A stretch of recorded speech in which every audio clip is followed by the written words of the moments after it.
hello there. Very sexy gamers, it's AlphaOmegaSin, twirling his mustache like a typical villain.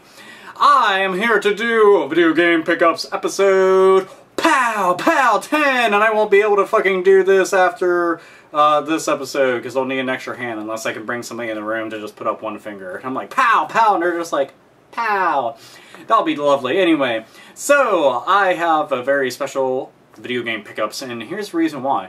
Is because whenever I'm out and about, I pretty much just find real random shit, and I have like probably the most variety in this game pickup than I see in most. So, yep, might as well get right to it. Now, I did a video game unboxing of this a little bit ago, so if you haven't seen it, there'll be a link down below for you to go and check it out in much more detail. But it is a limited edition Famicom Game Boy Micro with Happy Mario, yes, and it's the 20th anniversary edition. I said 25th anniversary edition in my other video by accident a couple times. It's mostly because we celebrated 25th anniversary of Mario, so that was kind of like stuck in my head. But anyway, yep, Happy Mario. This thing is really badass, even though the Game Boy Micro was a pretty big flop, but this thing honestly does rock. And there's some other ones. There's the Mother one and the Final Fantasy IV one, I believe. I think it's Final Fantasy IV. Those ones are pretty sexy looking. This one I do like a whole lot though, so yep, if you're a Nintendo collector, definitely go and check it out at the very least. It looks pretty cool, and like I said, if you want to see more detail, there's an unboxing. I go over the entire thing. So yeah, and the manual inside is pretty funny. All the do's and don'ts of the Game Boy Micro. Of course, there's going to be many yucks to be had. Anyhow, moving on to the actual games at hand. I have one game that I used to have a really long time ago and then traded away. It was always immense sad face. Why trade it away? But it is Conker's Bad Fur Day. Now this game used to be known as 12 Tales Conker's 12 Tales Conker, I forget. But basically this used to be a happy-go-lucky game, kind of like all the other, you know, animal mascot platforming games that were around. And then they just changed it into an M-rated game where he's like smoking and he gets drunk and there's titties everywhere. A big shit monster is actually singing a song. This game's fun as hell though, it really is. This is like one of my all-time favorite Nintendo 64 games. Like I put it in the top 5 easily. If you have not played this, please get your hands on a copy. It is fucking immensely kick-ass. Rare, what the hell? Why aren't you making badass games like this anymore? I mean, this was the shit. I would definitely buy another Conker's Bad Fur Day 2, assuming that they would ever decide to do one. But anyway, Conker's Bad Fur Day, really awesome stuff. If you have not checked it out, please do so. It is an extremely funny game and just overall really good fun platforming game, because I like it quite a bit. Now, next up is a game that more people who own a Sega Genesis should really get their hands on. They made a newer version of this for Xbox Live Arcade, and that is Rocket Knight Adventures! This is a pretty badass title by Konami. In general, Rocket Knight Adventures is probably one of the most visually pleasing games that you are going to see on a Genesis slash Mega Drive. Overall, really awesome. And like the boss fights in this are very kick-ass, very fast-paced, assuming you're good at controlling it and everything. Nice thing is, the game came complete. Hooray! I like when games are complete and they have everything. Order your official Sparkster t-shirt, if anybody's wondering. Sparkster is the main character that you see on the front. But Konami really hasn't done much with this series. Makes me kind of sad. I would like a Sparkster t-shirt, though. Wonder if they have a picture of the shirt in here. Hey, they do. Whoa, we're Sparkster out. So you can get buttons, a hat, a frisbee. I like they call it a flying Sparkster disc. You mean a frisbee, right? And a t-shirt. There, you can check that all out right there. They really should have more stuff like this in the back of game manuals, except for most video game manuals now are an absolute joke. It's like 2 little slivers of paper and everything. This, you know, it tells you everything how to play the game, obviously. If you don't know what a manual is, I'm sorry, you might be the dumbs.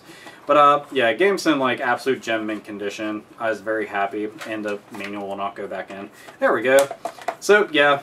Rocket Knight Adventures, there's a new one out, check it out. If you want to see what the game's like, either find a copy or get a ROM or something like that. But it's very good, I assure you, you will like it if you are a big fan of platforming games.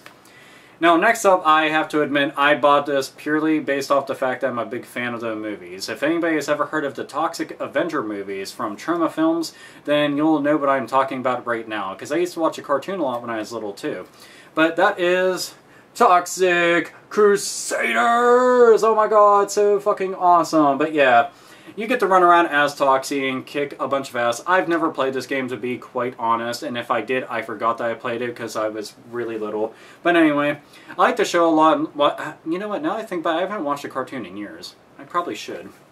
But anyway, just like with Rock Knight Adventures, it comes complete. Hooray! Really like when they're all complete. And it is in really great condition. This one or two players, that I did not know. Well, there's a bunch of characters that you can play as in the game, but it's kind of just like a beat 'em up in a way. That much I definitely do know, and it doesn't look too bad. Here, check out the back of it. That's the back. So, if you are a fan of the cartoon, you should go and at the very least check this out. It was only a couple bucks. I was like, fuck it, why not? It's complete and everything, so yeah, I had to have that. Now, next up on my list is adding to my ever-increasing import collection, and it's for Sega Saturn. Now, many of you know I am a huge fan of the survival horror genre, and this game I've been trying to get a hold of for years, literally years, and can never find a PAL copy for cheap enough because they're always going for a lot more money than I'm willing to spend because I don't have tons of money, frankly, so I have to be choosy about how much I'm going to spend. But the Japanese copy of Deep Fear on Sega Saturn apparently is more than playable because it's all English dialogue, and there's a lot of English text in it, so it's like, hey, why not? Now, if you're wondering, what exactly is Deep Fear? Well, see, Sega made this game way back in the day, and this was their answer to Resident Evil 2. Now, there's a main reason behind that. Resident Evil 2 got pretty much put on everything but on the Sega Saturn. And Sega was kind of pissed off about that, and since, you know, it was a really big game at the time, they want to have their own answer. Now, this game plays, it's got the same tank controls, it's got the same graphics, really awful voice acting, like, really awful. Oh my god, is it bad. But that's one of the many charms of this game for me, and it actually reminds me of, like, at least the setting. If you've ever heard of a horror movie called Leviathan, it's Leviathan or Leviathan, I forget how you pronounce it, but, the setting kind of reminds me of that, minus, like, the gigantic monster and everything. But, you know, just really, really, really good game. I like it a lot. If you're a fan of, like, the old-school survival horror games, at the very least, check this out. The Japanese copy is very cheap.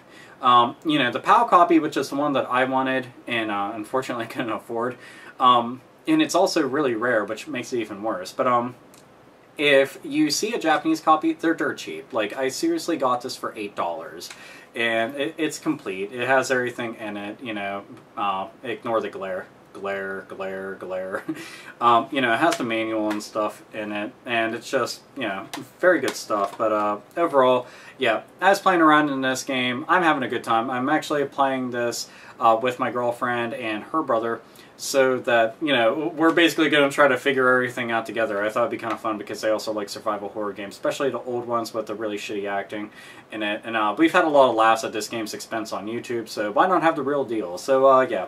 Deep Fear, check it out. You know, if you're kind of curious about the game, just look it up online. It really is very, very good fun.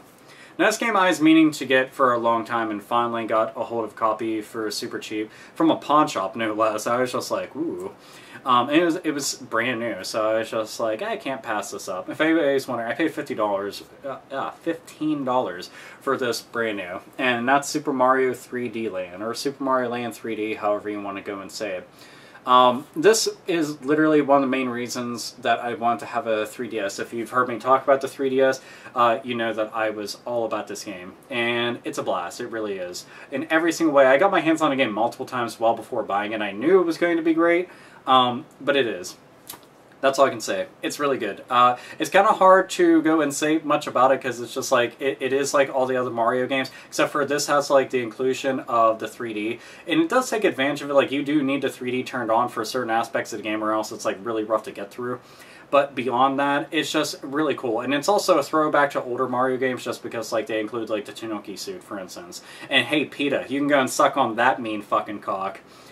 And for many of my longtime followers, you know what I'm talking about. But anyhow, really kick-ass game. You know, it's platforming goodness. I love platforming games, and Mario, you really can't get much better than Mario games, so yeah. Really great. If you have a 3DS, you should own this. That's all there is to it. There's no questions asked. Own this game if you have a 3DS. Now this game I have wanted for a long time, was really expensive every time I saw it, and I was just like, I'm not paying that fucking much for it. And I got to play a ROM of it, and that's why I liked the game so much, because I was surprised. I was like, wow, this is really good. And it's Super Princess Peach. Now some people might be looking at me like, you're fucking nuts, Alpha. I do not believe that this game is any good. But I assure you 100%, this is all around a really badass platforming game. You know, if you really are going to take it at face value, just see that it's Peach and assume that this is a girly game, then you're going to be missing out on a really great title. Unfortunately, it didn't sell like hotcakes, so yeah, I'm pretty sure a lot of people did. They just assumed it was going to be girly, which it's kind of hard not to whenever you have a screenshot with Peach and she's just surrounded by lots of cute smiley things. But the thing is, this is Nintendo platforming awesomeness. Seriously, please play the game. It is good. It's at least worth playing through. So yeah, I like it a whole lot. Just get this. You see it? You see this? Get this game. Get it! Now, moving on to PS3, it is a game that I was meaning to get from day one and didn't get to, but I finally did. Bought it brand new and was really glad because the voucher that they had inside it allowed for me to get the original version of Alice. Yes, it's Alice Madness Returns. Now, to begin with, number one, if you aren't aware of what it is, essentially take the whole Alice in Wonderland and turn it on its head, make it a gothic horror game. And that's what we have. Really great platforming game. I was a fan of the PC original. I had it on PC a really long time ago, and I gave it to a friend, you know, because I just didn't care. But, you know, I gave it away. But now I have the original and this version. Really good stuff. It's surprising how, like, great it was to play through this game after such a long time. Because, I mean, last time I played the Alice game was when it first came out. So it's been a really long time, but overall, it pretty much hasn't skipped a beat. It's just as badass as I remember it. You know, the level design, like the art style and everything is really cool. Like, just seeing like the monsters and everything come shuffling at you. And the game, it gets pretty rough in certain parts of it. I haven't actually beaten the game yet, but I like it a lot. And I have to say that, you know, for platforming junkies, you should pick it up. Wow, I just realized I've got a lot of platform games. Huh.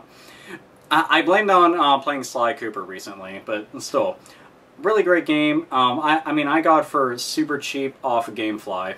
They had a sale going on, and this was only a couple dollars after a coupon that I had. So yeah, I was just like, wow, I'll take that. So yeah, brand new copy, super cheap. Alice Madness Returns. If you've been wondering about the game, you should just get it, because it's badass stuff. Hooray! Now this was something I bought on a whim. I mostly have to attribute this sale to my brother who bought an Atari recently. I don't own an Atari at all, but I have Atari games because he has an Atari, so I just play his. But anyway, this is my favorite Atari game, and it is Haunted House. I was fortunate enough to find it in a box. They had loose copies, but this was only $1 more to have in a box, and it has a manual and everything. So, and you know what's funny? Is I couldn't beat this game when I was younger, at all, like, whatsoever. I just didn't understand the game. I was like, what the fuck am I? I'm just floating eyeballs. What is this? And the Angry Video Game Nerd pointed out that whenever you use the candle, you look like Meatwad, floating around, and you really do. It's kind of funny. But this is like one of the worst fucking survival horror games, if you want to go out on a limb and say that. So it was Halloween and Texas Chainsaw Massacre. Well, technically that one's kind of iffy because you play as Leatherface. But anyway, Haunted House, you know, it's one of those games, like, you have to use your imagination quite a bit to be scared of it. Like, you aren't going to be scared, but, you know, here, I'll read the back.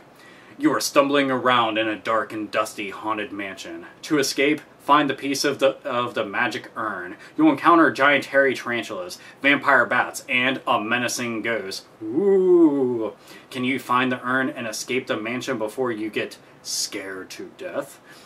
But, you know, just reading stuff like that, it's like, I have to have that. You know, the game, literally a couple bucks. I was just like, fuck it, why not? Box is kind of in rough shape, but I don't give a shit. Having a complete Atari game, I was just like, hooray! So, yeah. This is my first Atari game that I officially own now. I'll get more down the line. But, yeah, I had to have that. Now, here we go. Next up is going to be a repurchase for me because this game was stolen from me, unfortunately. But, this was my first Xbox 360 game, too. And that's Dead Rising. If you have not played any of the Dead Rising games, then you should. I don't really know how else to put it other than the fact that you should play it, especially if you're a fan of anything zombie related. You're Frank West, and you're running around in a mall filled with zombies. And no, this isn't a complete rip-off of Dawn of the Dead. The original. The remake is stupid, people. It's stupid. That baby came out, it was a fucking zombie. What the fuck? Anyhow, enough about that. Dead Rising, you basically have to plow through hordes of zombies, and you get all sorts of unique weapons and everything, and take pictures of them and level up, and it's a really fun game, it is. And get zombie genocide, you know, that's the best achievement to have. But anyway, really good game. They do have a port of this on Nintendo Wii called Chop Till You Drop. Don't play that one, it's shit. It's shit on a biscuit, and that biscuit is on fire, so it's flaming shit on a biscuit. Do you want to play anything that is shit on a biscuit on fire? Of course not! But yeah, Dead Rising 1, awesome game, one of the first Xbox 360 games that I had ever played and never owned. So yeah, love this game to death, glad that I have it back, and didn't cost much shit, so hooray. And this right here is Konami Classics Volume 2. To be honest, I kind of bought this by accident because I thought it was Konami Classics Volume 1, which has Castlevania Symphony of the Night. The thing is though, this is something I wanted anyway, so I didn't feel that bad. But here. As you can see, on top, you have Contra. If you don't know about Contra, you're just two big, rough and tough, buff dudes running around and shooting everything gets in your way. Aliens and fucking, like, mercenaries and stuff like that. And the spread shot. That's all you need to know, is the spread shot. Ignore everything in the game and get the spread shot, because the spread shot is basically like a rape cannon. And it's awesome. Then you have Russian Attack. If you have never played Russian Attack is a really awesome arcade-style like shooting game. Imagine, I guess the best way to describe it is, it's kind of like Contra. So it's like getting two Contra games. Anyway, and then you have Track and Field. I don't give two shits about Track and Field whatsoever. I played Track and Field when I was on Nintendo. I don't know if this is the Nintendo version of it or not, but regardless, I don't really care that's on there. Contra and Russian Attack, that's shoot 'em up goodness. I was so happy about that, but yeah. Konami Classics Volume 2, not too shabby. Now this game I bought literally on a whim. I knew next to nothing about it at all. I just saw it for dirt cheap, never heard of it, but I'm a big fan of Destruction Derby games. And this is a Destruction Derby style game, and that's Mayhem. Now you might be wondering, what the fuck is Mayhem? Well, the best way that I can describe Mayhem is take Destruction Derby, okay, and give it an art style similar to Sin City. Put them together, and there you go. This has a lot of comic book stylings, references put into it, which is really interesting. The game's control, at first, I was kind of iffy about, but it's not so bad. Like, I did have my gripes when I first played the game. As a matter of fact, I was pretty disappointed when I first played the game. But I kind of persevered and kept trudging forward. It's really not a bad game. You know, despite the fact that it came out at a budget price and everything, your expectations are relatively low. But this did turn out to be a really good game, and I was pretty happy that I picked it up. It's got tons of cars to unlock, tons of modes to unlock, tons of stages to unlock. It's multiplayer. Definitely check it out. It's good stuff. I hope that you enjoyed this episode 10! That's right, 10 episodes of video game pickups. There was lots of variety in this. So, this, as always, is AlphaOmegaSin. Nerds, nerdettes, and gamers. Game the fuck on.